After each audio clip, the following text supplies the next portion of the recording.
The Baal Shem Tov was a great master.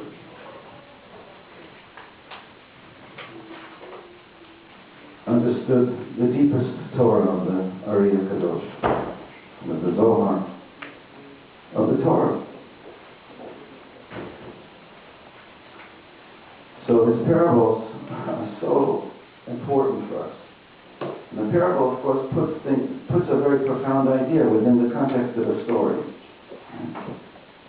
And so you can get an incredible understanding from one parable, and you put it together with another, and another teaching that he does, and another teaching. And you understand that these great people, they suffer just like you and I. But they didn't stop there. They dug deeply.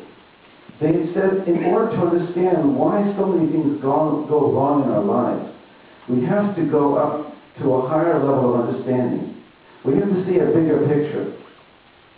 And then when we'll come down with those tablets of the covenant from the top of Sinai, when we'll come down back into our lives with that incredible understanding that we get from that higher picture, everything looks different. And it's because of this parable and others like it, and teachings that all of them share in the same pool, they come from the same source. Because of teachings like this, that it came to me and it became a powerful thing in my life, that the whole dynamic of prayer is to go in. And that's already a big thing. What does it mean to go in? And then even further, to go up. Because in Hebrew, la'alot, right? The root of la'alot is ayin lamed. And in Aramaic, the root of going in is al, ul. Like we say in Sukkot, in Aramaic, ulu shpizim, ilayim kadishim. Come in, enter, come in. In Arabic today, come in. So ul in Arabic is going in, and al in Hebrew is going up. Going in and up is a single motion, and coming down and out with something precious. So look at this, look what he says. A mighty king, a mighty and wise king, once wanted to build a great palace. It would have many chambers, one within the other, and many walls round about. In addition to the walls, there would be moats and mazes and guards and fierce animals surrounding the palace. There would be ministers with holding objects of art worth millions of dollars. There would be silver and gold available to anybody who would come. Animals, fierce animals, guards, soldiers, mazes, moats, dangers, and yet riches for anybody who wanted. Two types of tests the king had already planned. Only one outer gate would be open, with many doors aligned directly opposite it, leading into the palace. exactly how the Beit HaMikdash was built. If you look down from Har Zaytim, from the Mount of Olives, which is where the Kohanim stood when they did the Paradimah, when they did the purification of the red heifer, you could look straight in from the Mount of Olives through the outer gate of the Mikdash, through what's called the Shar Nikanor, and through right into the Ulam, into the Kodesh, and then they open up the curtain on the holidays, and you can see into the Holy of Holies and see the Kruvim.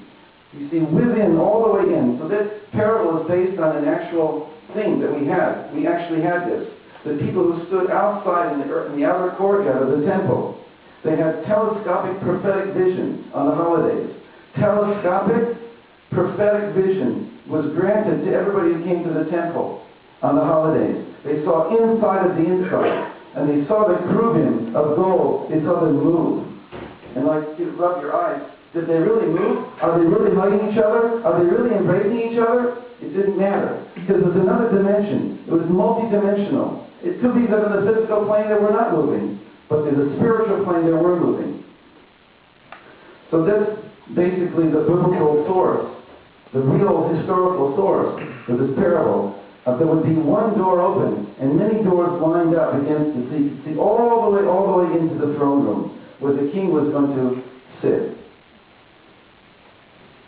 From here one would be able to see the many beautiful pictures and costly vessels that lined the walls of the palace. The king would dwell in the innermost chamber, hidden and concealed from all eyes.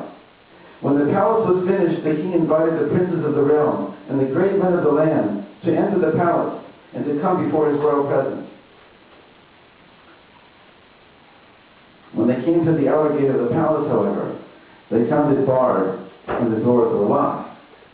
Right? A little hint is that this is the creation of the world. This king was creating the world with many moats and walls and partitions. There were doors. But wait a second. He's inviting us in to see him, to come to visit him in the throne room, but he's locked all the doors.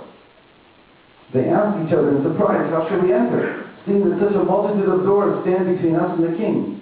They studied the gate and they pondered, but they saw nothing but wall upon wall, and thus they stood for a long time, until finally the king's son came and said to them, know you not that my father is exceedingly wise and skilled in the art of achizat enayim? Who speaks Hebrew here? Achizat enayim.